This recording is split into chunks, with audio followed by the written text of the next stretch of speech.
Hello दोस्तों, welcome to AK study notes. आप सभी दोस्तों का मैं शुक्ला बहुत बहुत स्वागत करता हूं आज की क्लास में। आज की क्लास में हम बात करेंगे बीए थर्ड सेमेस्टर के सभी छात्र छात्राओं के लिए जो राजनीति शास्त्र यानी कि पॉलिटिकल साइंस ले रखे हैं उनके लिए आज की क्लास में कुछ नया सिखाने का प्रयास किया जाएगा। आज के क्लास में मॉडल पेपर सॉल्व कराया जाएगा जो आपके पेपर में मोस्ट इंपॉर्टेंट प्रश्न होगा, जो कि आपके पेपर में सबसे ज़्यादा प्रश्न पूछा जाता है। आज हम बात करेंगे 3 मेजर विषयों के साथ और इलेक्टिव विषय के साथ जो आपके पेपर में यानी कि 2020 के नई शिक्षा नीति के अनुसार आपको बताया गया है, राष्ट्रीय शिक्षा नीति के अनुसार बताया गया है। वो आपको आज के इस वीडियो के माध्यम से आपको सारे प्रश्न जो आपके मॉडल पेपर यानी 2020 एनईपी यानी कि राष्ट्रीय शिक्षा नीति के अनुसार आपका मॉडल पेपर तैयार हो रहा है वो आपको यहाँ पे बताया जाएगा। तो दोस्तों देर ना करें और वीडियो को अंत तक जरूर देखें क्योंकि आज की क्लास में मोस्ट इंपॉर्टेंट वीडियो होगी। और अगर हमारे चैनल में आप लोग नए हैं तो चैनल को सब्सक्राइब कर दीजिए, बेल आइकन दबा दीजिए कि आने वाली वीडियो का नोटिफिकेशन मिलता रहे। और अगर हमारे पुराने छात्र छात्र हैं तो एक दूसरे को वीडियो को जरूर शेयर करते रहिएगा दोस्तों, और अच्छे से तैयार करिएगा और बने रहिए अमित शुक्ला जी के साथ वीडियो के नए वीडियो के साथ और नए क्लास के साथ, क्योंकि आपको नए क्लास अगली वीडियो में आपको अभी आपका पॉलिटिकल साइंस चल रहा है, फिर इकोनॉमिक्स, हर क्लासेस आपको बैक टू बैक चलती रहेंगी। अच्छे से आप लोग तैयारी करते रहिए क्योंकि आपको नए मॉडल पेपर के साथ सॉल्व कराया जाता है। तो चलिए चलते हैं मॉडल पेपर की तरफ। ज़्यादा टाइम वेस्ट ना करेंगे कि पेपर नज़दीक है और टाइम कम है, तो ज़्यादा से ज़्यादा हम लोग क्या करेंगे, तैयारी कर रहेंगे, अच्छे से पढ़ेंगे। जी हाँ दोस्तों, बात करेंगे बीए थर्ड सेमेस्टर राजनीति शास्त्र। प्रश्न पत्र आपका है राजनीति में भारत में राजनीतिक प्रक्रिया यानी कि political thought of India. NEP का मतलब होता है न्यू एजुकेशन पॉलिसी यानी कि राष्ट्रीय शिक्षा नीति। और टाइम आपको मैनेजमेंट 3 घंटे का पता है। सभी प्रश्न अनिवार्य हैं खंड आ से आपको सभी प्रश्न अनिवार्य हैं। प्रत्येक प्रश्न का आंसर 50 शब्दों में है। पहला प्रश्न पहले का फर्स्ट है यानी कि पहले जैसा ही ये सारा सब कुछ आपका कुछ बदला नहीं है, सारे सब कुछ आपका सेम है, अंक समान है और प्रश्न समान है, सारे सब कुछ समान ही है। बस केवल आपको ये देखना है कि प्रश्न हमारे पेपर में कैसे आएगा, किस तरीके से पूछा जाएगा और हमारा प्रश्न पत्र कैसा बनेगा। तो सेम आप लोग इसी पर ध्यान दीजिएगा क्योंकि आपका एक पॉइंट मैं आपको बताने का प्रयास करूँगा, अच्छे से समझाने का प्रयास करूँगा। पहले का फर्स्ट आपका आता है लोकतंत्र की परिभाषा दीजिए। मोस्ट इंपॉर्टेंट प्रश्न है यानी कि लोकतंत्र जिसे हम कहते हैं प्रजातंत्र। लोकतंत्र जिसे हम बोलते हैं प्रजातंत्र यानी कि लोकतंत्र का मतलब होता है, लोकतंत्र उस शासन व्यवस्था को कहते हैं जिसमें जनता स्वयं प्रत्यक्ष या अप्रत्यक्ष रूप से अपने प्रतिनिधियों द्वारा संपूर्ण जनता के हित में दृष्टि में रखकर शासन करती है। अमेरिका के तत्कालीन राष्ट्रपति जो अब्राहम लिंकन हैं वो 1863 ईस्वी में गेटिसबर्ग में दिए गए अपने भाषण में कहा था कि लोकतंत्र शासन का वह रूप जिसमें जनता के द्वारा और जनता के लिए शासन हो उसे हम प्रजातंत्र कहते हैं या हम उसे लोकतंत्र कहते हैं। अर्थात लॉर्ड बायस जी के अनुसार कहा गया है कि प्रजातंत्र सरकार का वह रूप जिसमें राज्य सत्ता किसी विशेष वर्ग में केंद्रित ना होकर संपूर्ण समाज के सदस्यों में निहित होती हैं। यहीं पे फिर डैश जी के अनुसार कहा गया है कि प्रजातंत्र सरकार का वह रूप होता है जिसमें शासन वर्ग यानी संपूर्ण राष्ट्र का अपेक्षाकृत एक बड़ा भाग हो, तो उसे हम लोकतंत्र कहते हैं। तो लोकतंत्र के जितने भी महानुभाव हैं हमारे यानी कि जितने भी हमारे लेखक हैं वो अपनी भाषा में अपना परिभाषा दिया है, अपने अपने मतानुसार उन्होंने परिभाषा दिया है। उसके बाद फिर आपका नेक्स्ट यानी दूसरा प्रश्न आता है पहले का कि प्रत्यक्ष प्रजातंत्र किसे कहते हैं। प्रत्यक्ष प्रजातंत्र का मूल रूप क्या है। अब इसमें लिखना होगा आपको कि जब जनता शासन के कार्यों में स्वयं भाग लेती हैं तो उसे हम प्रत्यक्ष प्रजातंत्र कहते हैं। प्राचीन यूनान में तथा रोम के नगर राज्यों में इस प्रकार का प्रजातंत्र प्रचलित था। प्रत्यक्ष प्रजातंत्र बड़े बड़े देशों में संभव नहीं हो सकता, छोटे छोटे देशों में यह लागू किया जाता है। जैसे स्विट्जरलैंड के कुछ कैंटनों में आज भी प्रत्यक्ष प्रजातंत्र प्रचलित है, इसलिए उसे प्रत्यक्ष प्रजातंत्र का घर कहा जाता है। किसे बोलते हैं हम? स्विट्जरलैंड को हम प्रत्यक्ष प्रजातंत्र का घर कहते हैं। जिसका आपका ऑप्शनल प्रश्न है उनके लिए भी ये प्रश्न मोस्ट इंपॉर्टेंट है कि प्रजातंत्र का घर किसे कहा जाता है। तो आंसर में आपका आएगा स्विट्जरलैंड भारत भी ऑप्शन में रहेगा, अमेरिका भी रहेगा और उसके बाद में आपका जर्मनी भी रहेगा। जैसे जैसे आप लोग रहेंगे उसके बाद में स्विट्जरलैंड रहेगा, तो आंसर आपका आएगा स्विट्जरलैंड।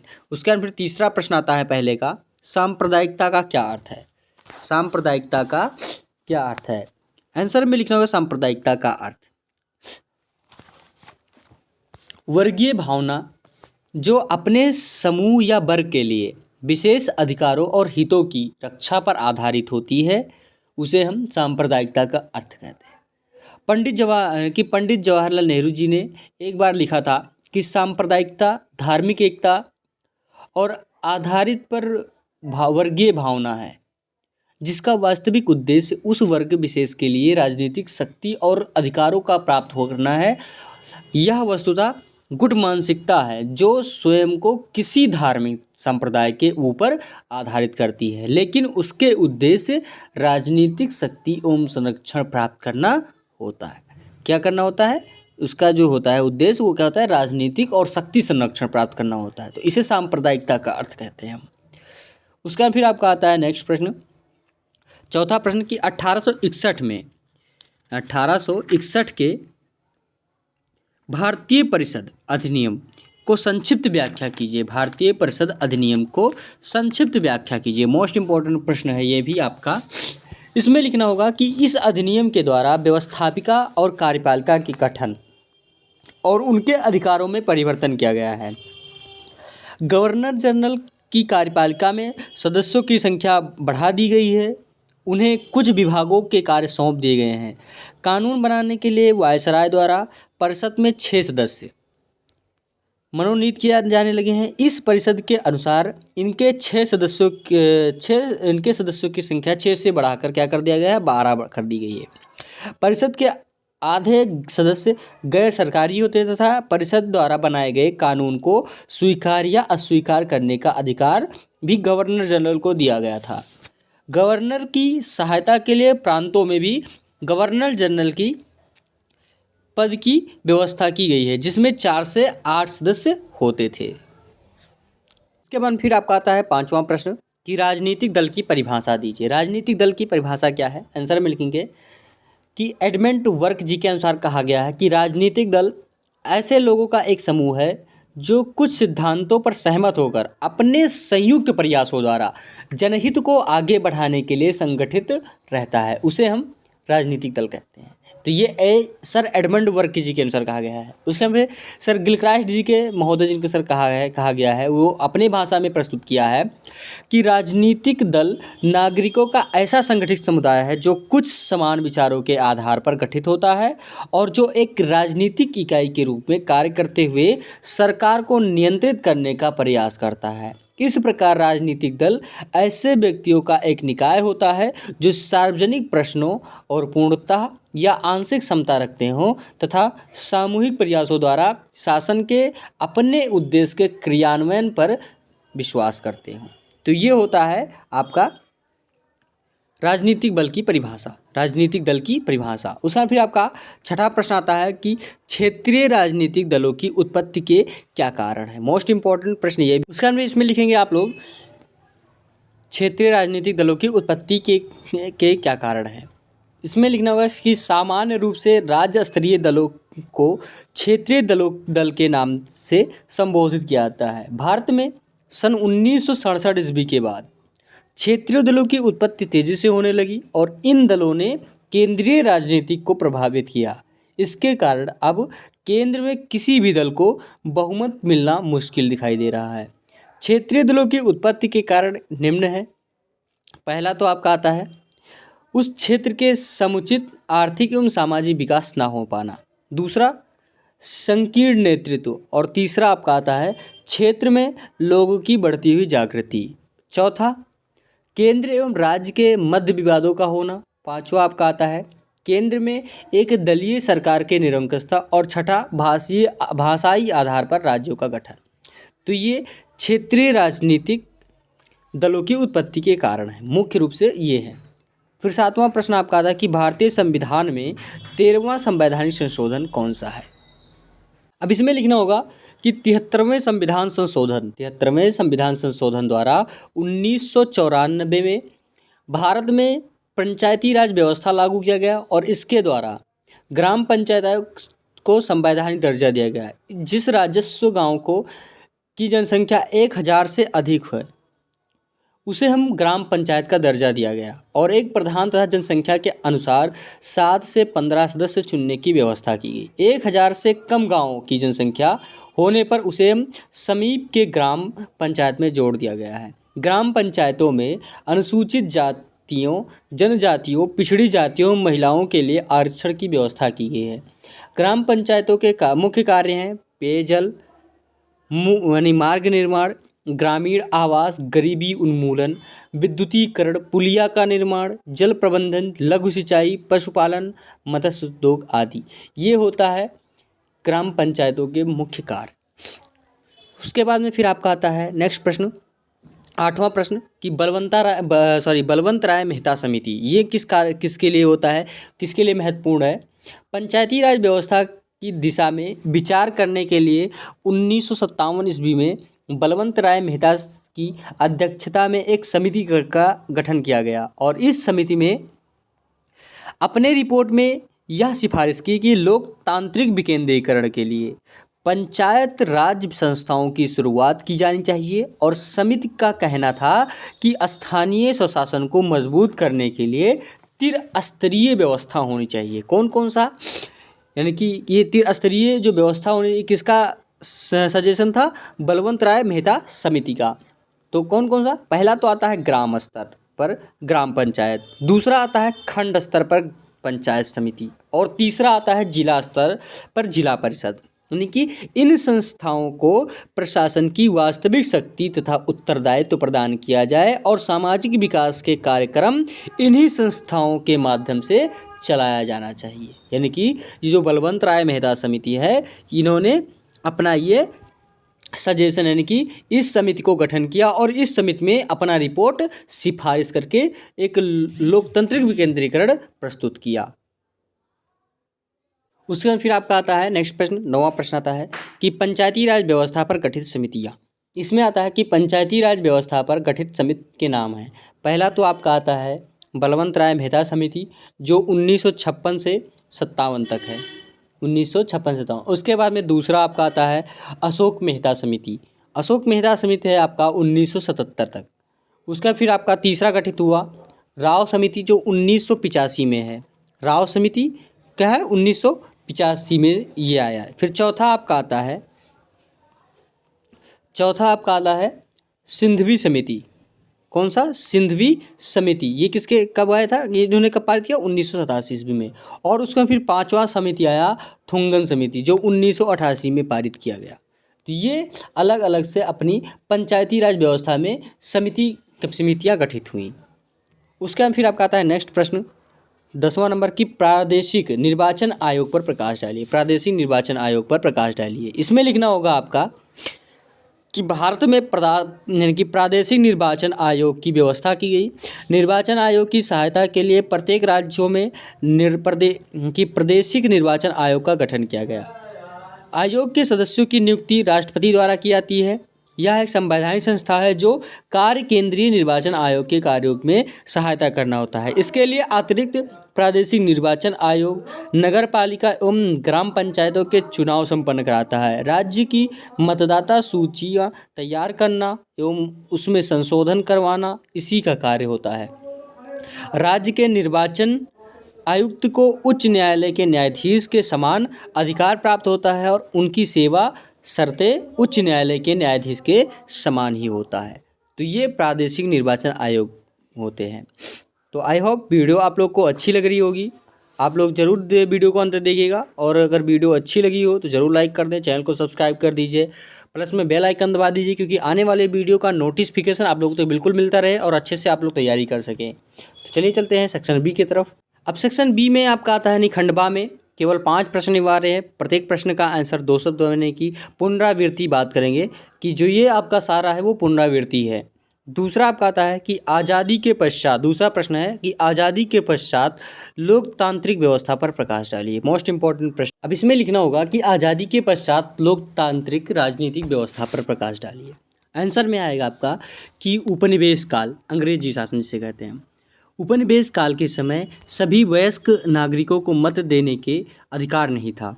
सांप्रदायिकता के आधार पर मताधिकार दिया गया था। उपनिवेश काल के दौरान आंदोलन यह तर्क देने लगे थे कि भारतीयों पर शासन भारतीय ही करेंगे और उनका निर्वाचन भारतीय जनता ही करेगी। यह तभी संभव होगा जब सच्चे अर्थों में भारत में लोकतंत्र को स्थापित कर दिया जाएगा। लोकतंत्र की दिशा में कदम बढ़ाते हुए भारतीय संविधान में सांप्रदायिकता प्रतिनिधित्व को बढ़ाकर यानी कि प्रतिनिधित्व को व्यवस्था को समाप्त करके उसके स्थान पर वयस्क मताधिकार को प्रारंभ किया। मूल संविधान में 21 वर्ष की आयु प्राप्त प्रत्येक नर नारी को मत देने का अधिकार दिया गया था, लेकिन 1988 में 61वें संविधान संशोधन के द्वारा वयस्कता की आयु 21 वर्ष से घटाकर 18 वर्ष कर दी गई। लोकसभा, राज्य विधानसभा और स्थानीय निकायों के चुनाव वयस्क मताधिकार के आधार पर होता है। भारत में संसदात्मक शासन की व्यवस्था की गई, जिसमें शासन की शक्ति विभाजित होती है, एक वास्तविक कार्यपालिका और दूसरी नाम मात्र कार्यपालिका। वास्तविक कार्यपालिका की शक्ति मंत्री परिषद में निहित होती है, जबकि नाम मात्र की कार्यपालिका राष्ट्रपति को माना जाता है और इसमें कोई भी वंशानुगत नहीं होता है। केंद्र के समान प्रदेश में भी एक लोकतांत्रिक सरकार होती है जो जनता द्वारा चुनी जाती है, जिसे केंद्र के समान राज्य क्षेत्र में सभी अधिकार प्राप्त होते हैं। लोकतंत्र में कभी भी सरकार निरंकुश नहीं हो सकती। यदि वह निरंकुश होने का प्रयास करती है तो जनता उसे चुनाव के माध्यम से हटा देगी, जैसा कि 1977 ईस्वी में कांग्रेस पार्टी के साथ हुआ था। संविधान के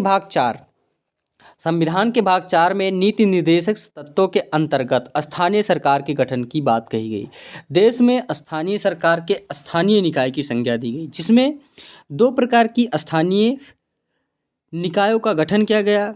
पहला तो ग्रामीण और दूसरा शहरी। ग्रामीण क्षेत्रों के लिए ग्राम पंचायतों का गठन किया गया और शुरुआती 2 अक्टूबर 1959 को गांधी जयंती के अवसर पर राजस्थान के नागौर जिले में हुई थी, लेकिन इसे संवैधानिक दर्जा 1993 संवैधानिक दर्जा 74वें संविधान संशोधन द्वारा प्राप्त हुआ। 73वें संशोधन के द्वारा संविधान, जबकि 74वें संविधान के में 11वीं अनुसूची में जोड़ा गया, जिसमें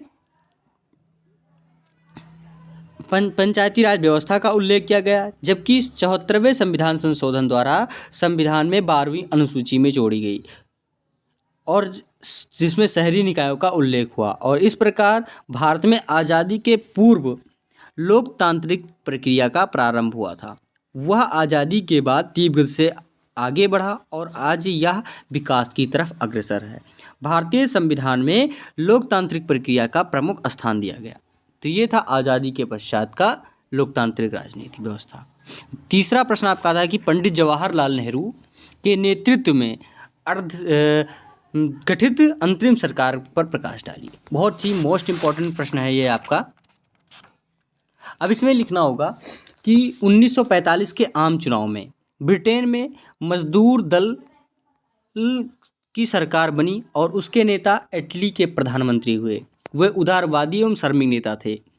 मजदूर दल प्रत्येक व्यक्ति एवं देश की स्वतंत्रता का पक्षधर थे। इटली ने यह घोषणा की कि भारत को आज़ादी जल्द ही दे दी जाएगी। इसके लिए ब्रिटिश संसद के निचले सदन यानी कि कॉमन सभा में भारत की स्वतंत्रता का एक विधेयक प्रस्तुत किया गया, जिसे संसद ने पारित कर दिया और आज़ादी के पहले ही पंडित जवाहरलाल नेहरू के नेतृत्व में अंतरिम सरकार का गठन किया गया। कैबिनेट मिशन योजना के आधार पर 1946 ईस्वी में पंडित जवाहरलाल नेहरू के नेतृत्व में एक अंतरिम सरकार का गठन किया गया, जिसमें कांग्रेस और मुस्लिम लीग दोनों दलों के नेता शामिल किए गए। इसमें अंतरिम सरकार में 14 सदस्यों को शामिल किया गया, जिसमें कांग्रेस के 9 और मुस्लिम लीग के 5 सदस्य थे। इसमें नाम एक प्रकार से होते हैं। पहला तो पंडित जवाहरलाल नेहरू, जो कार्यकारी परिषद के उपाध्यक्ष और विदेश राष्ट्रमंडल संबंध में। दूसरे कौन थे? सरदार वल्लभ भाई पटेल थे, गृह और सूचना एवं प्रसारण मंत्री थे। तीसरे थे बलदेव सिन्हा जी, जो रक्षा मंत्री थे। और चौथे थे डॉक्टर जॉन मथाई, जो उद्योग एवं आपूर्ति के लिए थे। और 5वें थे सी राजगोपालाचारी, जो शिक्षा क्षेत्र में थे। उसके बाद फिर छठवें में आते थे C.H. भाभा, जो कार्य, खान एवं ऊर्जा में थे। उसके बाद फिर 7वें नंबर पे आते थे डॉक्टर राजेंद्र प्रसाद जी, जो खाद्य एवं कृषि पे थे। उसके बाद फिर 8वें नंबर पे आते हैं आसिफ अली, जो रेल मंत्री थे। फिर 9वें पे आते हैं जगजीवन राम, जो श्रम विभाजन में थे, यानी कि श्रम मंत्री थे। उसके बाद फिर 10वें पे आते हैं लियाकत अली खान, जो वित्त में थे। और 11वां नंबर पे टी चंद्रगढ़, व्यापार में थे। और योगेंद्र नाथ मंडल, विधि। उसके फिर 13वें नंबर पे आते हैं आपके अब्दुल रब निस्तार, संचार विभाग में। और गजनफर अली खान, स्वास्थ्य विभाग में। ये 14 मंत्रियों में 9 सदस्य भारतीय राष्ट्रीय कांग्रेस पार्टी और 5 सदस्य मुस्लिम लीग के थे। यानी अंतरिम सरकार के गठन के बाद ही संविधान सभा के चुनाव कराए गए थे और पंडित जवाहरलाल नेहरू के नेतृत्व में बनी अंतरिम सरकार ने देश के आज़ादी तक कार्य किया। आज़ादी मिलने के समय भारत का विभाजन हो गया, जिसके कारण मुस्लिम लीग के 5 मंत्री पाकिस्तान की जिन्ना सरकार में मंत्री हो गए और मुस्लिम लीग को पाकिस्तान मिला तो भारतीय राष्ट्रीय कांग्रेस को भारत मिला। यानी कि पाकिस्तान के निर्माण के बाद पहले मंत्रिमंडल में 2 हिंदू मंत्री हुए, लेकिन जिन्ना के निधन के बाद इन दोनों मंत्रियों की कोई सुनवाई नहीं हुई और प्रताड़ित किए गए, जिसके कारण कानून एवं श्रम मंत्री यानी योगेंद्र नाथ मंडल पाकिस्तान छोड़कर भारत चले आए, जबकि भारत में सभी धर्मों के बराबर का हक मिला। तो ये थे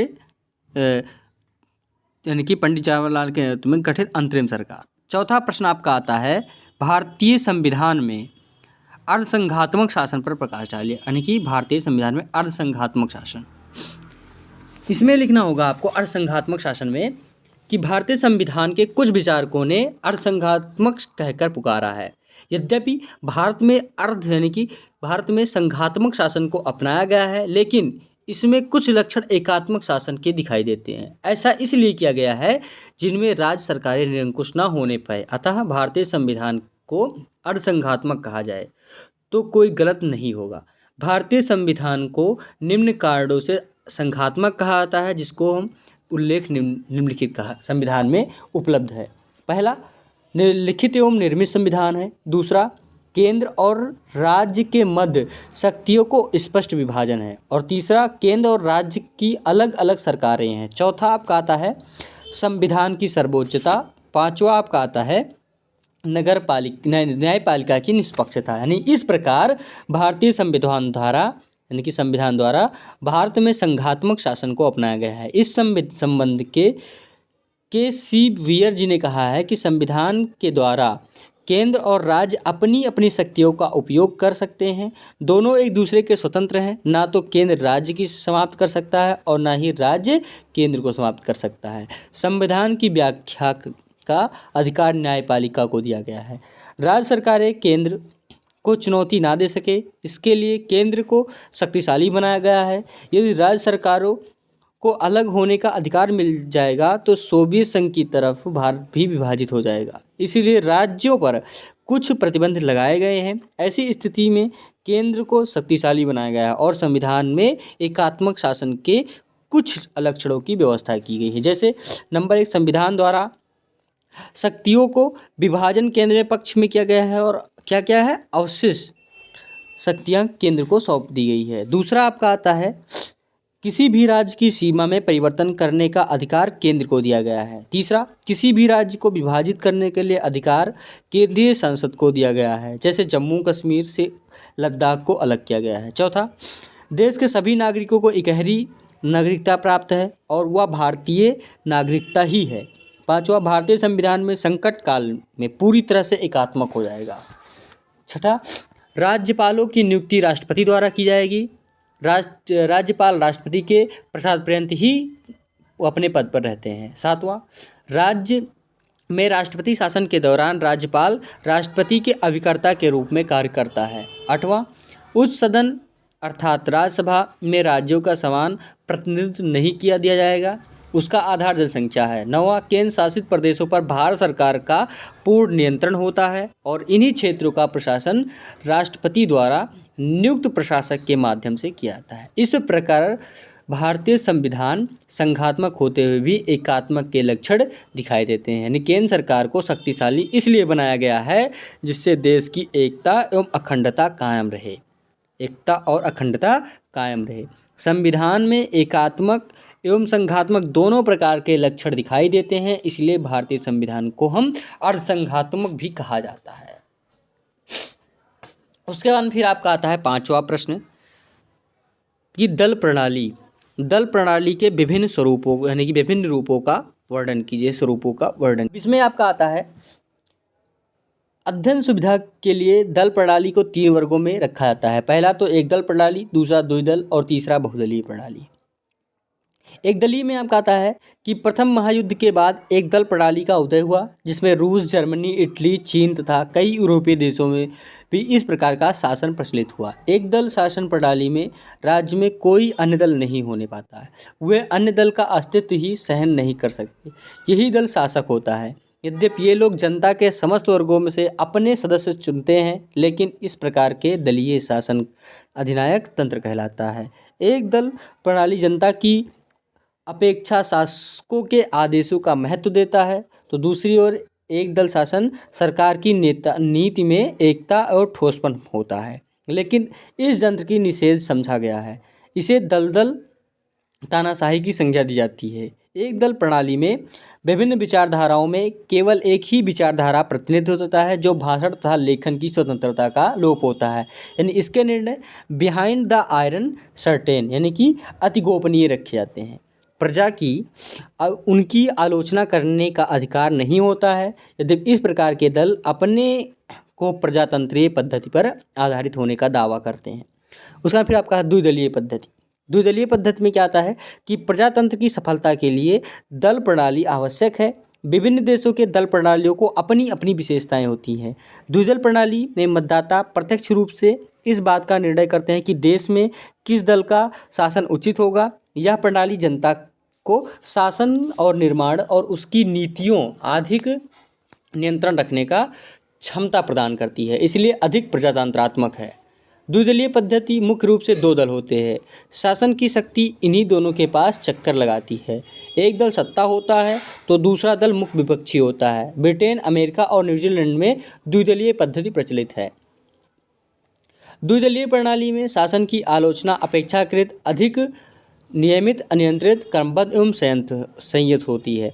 वहाँ विरोधी दल का उद्देश्य शासन को अपने हाथ में लेना होता है, अतएव उसके नेता मंत्रिमंडल की योजनाओं की भली प्रकार अध्यक्ष और उनकी त्रुटियों को प्रकाश में लाने का प्रयत्न करते हैं। और परंतु दलों की संख्या अधिक होने पर संगठित विरोध असंभव हो जाता है। सच तो यह है कि यहाँ विरोध प्रपंच का रूप धारण कर लेती है। द्विदल के गुण एवं दोष।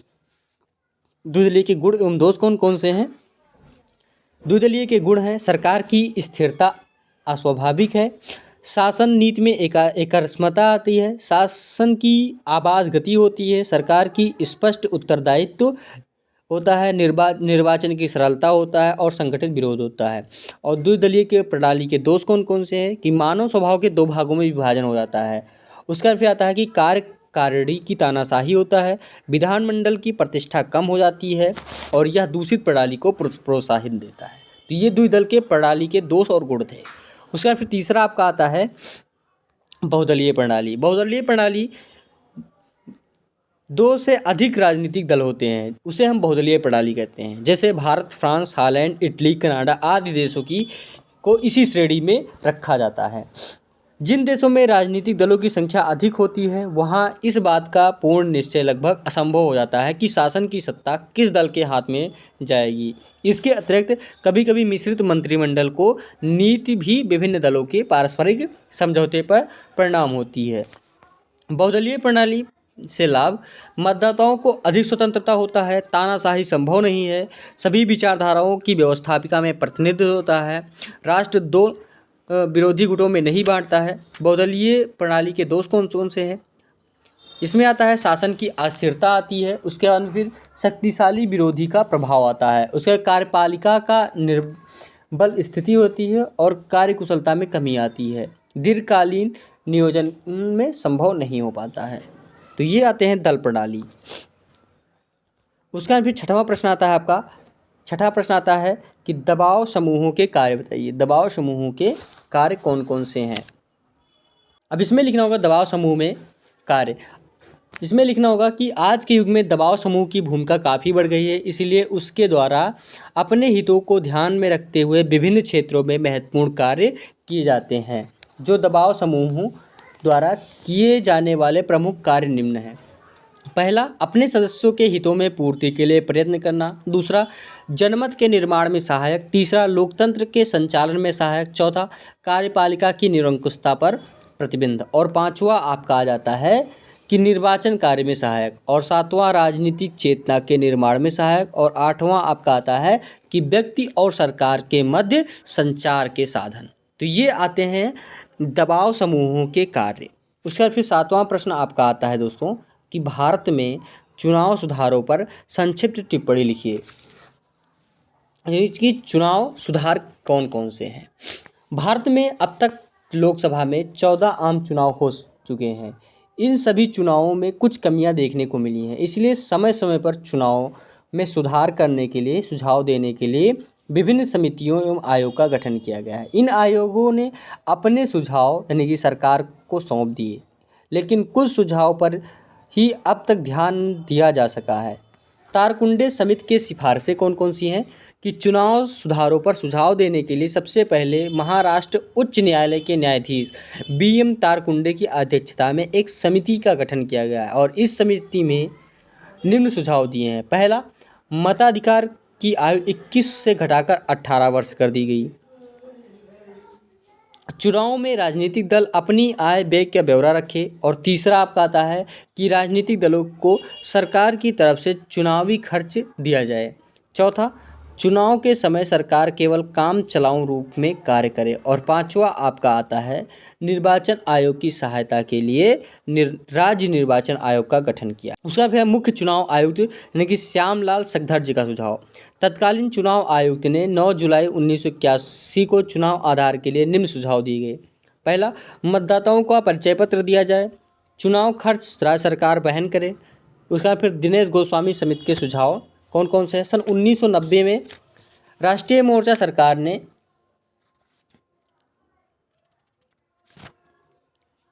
इस समिति का सुझाव दिया जो बूथ कब्जे की स्थिति में पुनर्मतदान कराया जाए, अनारक्षित सीटों पर परिवर्तन होना चाहिए, निर्वाचित याचिकाओं का शीघ्र निस्तापन किया जाए, इलेक्ट्रॉनिक मतदान मशीन का प्रयोग किया जाए, रिक्त स्थानों के लिए 6 माह के अंदर उपचुनाव कराया जाए, मतदाताओं को फोटो परिचय पत्र दिया जाए। अब निर्वाचन के सुझाव 1992 में निर्वाचन आयोग ने निम्न सुझाव दिए जो निर्वाचन आयोग को एक सदस्यीय किया जाए। जाली मतदान रोकने के लिए मतदाताओं का परिचय पत्र दिया जाए, उम्मीदवारों को जमानत राशि बढ़ाई जाए, कोई भी उम्मीदवार एक स्थान से ही चुनाव लड़े, राजनीतिक दलों में आय व्यय का ऑडिट होना चाहिए। उसके बाद फिर आपका आता है चुनाव सुधार यानी कि चुनाव सुधार 2002 के अंतर्गत 2 मई 2002 में सर्वोच्च न्यायालय ने एक महत्वपूर्ण फैसला देते हुए कहा कि मतदाताओं को लोकसभा और विधानसभा चुनाव के उम्मीदवार को आपराधिक पृष्ठभूमि, उसकी संपत्ति, देनदारियों के बारे में जानने का मौलिक अधिकार है और इसके लिए निर्वाचन आयोग प्रत्येक प्रत्याशी यानी कि हलफनामों पर सारी सूचना प्राप्त करनी चाहिए। 3 सदस्यीय खंडपीठ दिल्ली उच्च न्यायालय में 2 नवंबर 2000 के निर्णय में के खिलाफ केंद्र सरकार याचिका को निपटारा करते हुए यह व्यवस्था दी कि न्यायाधीशों ने कहा कि सूचना प्राप्त करने के अधिकार को संविधान के अनुच्छेद 19(1) के दायरे में माना जा सकता है, तो चुनाव में प्रत्याशियों की पृष्ठभूमि की जानकारी हासिल करने के लिए नागरिकों के अधिकार को इसी अनुच्छेद के मौलिक अधिकार की इसी अनुच्छेद के तहत मौलिक अधिकार क्यों नहीं माना जा सकता। न्यायालय ने चुनाव आयोग को निर्देश दिया कि उम्मीदवारों ने से निम्नलिखित 5 बातों का ब्यौरा मांगे जाएं। क्या प्रत्याशी सजायाफ्ता है, किसी मामले में सजा काट चुका या फिर बंदी बनाया जा चुका है, नामांकन से 6 महीने पहले किसी प्रत्याशी किसी ऐसे मामले में आरोपी बना जिसमें 2 या अधिक साल की सजा हो सकती है, प्रत्याशी, उसके पति या पत्नी तथा उस पर निर्भर लोगों की चल अचल संपत्ति तथा बैंक खातों की क्या स्थिति है, उसके बाद फिर चौथा आता है कि उसकी देनदारियाँ क्या है और क्या उस पर सार्वजनिक या सरकारी वित्तीय संस्थान की देनदारी है। पाँचवा, प्रत्याशी की शैक्षिक योग्यता क्या है। तो ये थे चुनाव सुधार। उसका फिर जनप्रतिनिधित्व कानून संशोधन अध्यादेश जो 2002 में राष्ट्रपति APJ अब्दुल कलाम ने चुनाव सुधारों के उच्चतम न्यायालय के निर्णय और निर्वाचन आयोग की दिशा निर्देशों को निष्प्रभावी बनाने के लिए जनप्रतिनिधित्व कानून में संशोधन करने संबंधी अध्यादेश 25 अगस्त 2002 को मंजूरी दे दी। सर्वोच्च न्यायालय ने 12 मार्च 2003 को अपने निर्णय में कहा कि मतदाताओं को उम्मीदवार के बारे में पूरी जानकारी मिलना उनका मौलिक अधिकार है, इसलिए उन्हें नामांकन पर्चा दाखिल करते समय अपने शैक्षिक योग्यता, संपत्ति और आपराधिक ब्यौरा देना चाहिए। न्यायालय के निर्णय को चुनाव आयोग ने लागू करने का पूरा वचन दिया और मुख्य विपक्षी दल कांग्रेस ने भी सर्वोच्च न्यायालय के इस कदम को स्वागत किया। चुनाव सुधार अध्यादेश को अब कानूनी दर्जा दे दिया गया है। अब निर्वाचन में उम्मीदवारों को अपना पर्चा दाखिल करते समय एक हलफनामा भरना पड़ता है, जिसे उन्हें अपनी आय, चल अचल संपत्ति, शिक्षा एवं आपराधिक ब्यौरा देना पड़ता है। तो ये आपका था 7वां प्रश्न यानी सेक्शन बी का। और फिर आता है खंड सा यानी सेक्शन सी का। खंड सा में केवल आपको 2 प्रश्न अनिवार्य हैं, प्रत्येक प्रश्न का आंसर 5 शब्दों में देना है। 8वां प्रश्न आता है आपका कि लोकतांत्रिक विकास की दिशा में 1858 भारतीय शासन अधिनियम की व्याख्या कीजिए। 9वां प्रश्न आता है कि 1935 का भारतीय शासन अधिनियम लोकतांत्रिक प्रक्रिया स्थापित करने में कहाँ तक सफल रहा। 10वां प्रश्न आता है कि राजनीतिक दल किसे कहते हैं। राजनीतिक दलों के महत्व एवं कार्यों पर प्रकाश डालिए। उसके बाद 11वां प्रश्न आता है धर्मनिरपेक्षता से आप क्या समझते हैं और क्या भारत पर एक धर्मनिरपेक्ष राज्य है। तो ये आपका खंड सा से प्रश्न है। तो खंड सा के प्रश्न ये आपको मैं 2-2 प्रश्न करके अलग से वीडियो बना दूंगा। इसमें आपको 2 चीज़ें समझ में आ जाती हैं। पहला तो आपको सेक्शन ए और सेक्शन बी के सारे प्रश्न आपको समझ में आ जाते हैं, आंसर समझ में आता है, इसमें आपको लिखने समझने का प्रक्रिया समझ में आती है। और खंड सा थोड़ा बड़ा होने के कारण 5 शब्दों में लिखने की वजह से आपको इसमें लेखन शैली के बारे में पता चल जाता है, कैसे हमें आपको कॉपी करना है, किस तरीके से लिखेंगे तो सबसे ज़्यादा नंबर पाएंगे।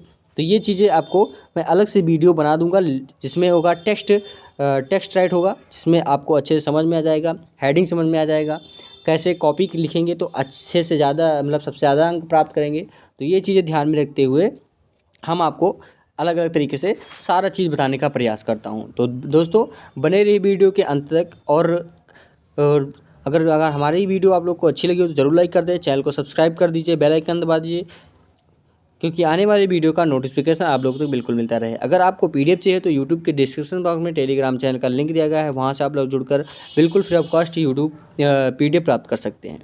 उसके बाद फिर अगर आपको ग्रुप वाइज पढ़ाई करना है व्हाट्सएप का आपको लिंक अपडेट करा दिया गया है यूट्यूब में, तो वहाँ से भी आप लोग जुड़कर बिल्कुल फ्री ऑफ कॉस्ट पढ़ सकते हैं। ग्रुप वाइज जैसे भी आप पढ़ना चाहते हैं पढ़ सकते हैं, आपको सारा चीज़ अवेलेबल कराया जाएगा। इसी के साथ दोस्तों अगली वीडियो में हम आप लोगों के साथ फिर से उपस्थित होंगे। इसी के साथ आप लोगों के साथ उपस्थित हैं। धन्यवाद दोस्तों।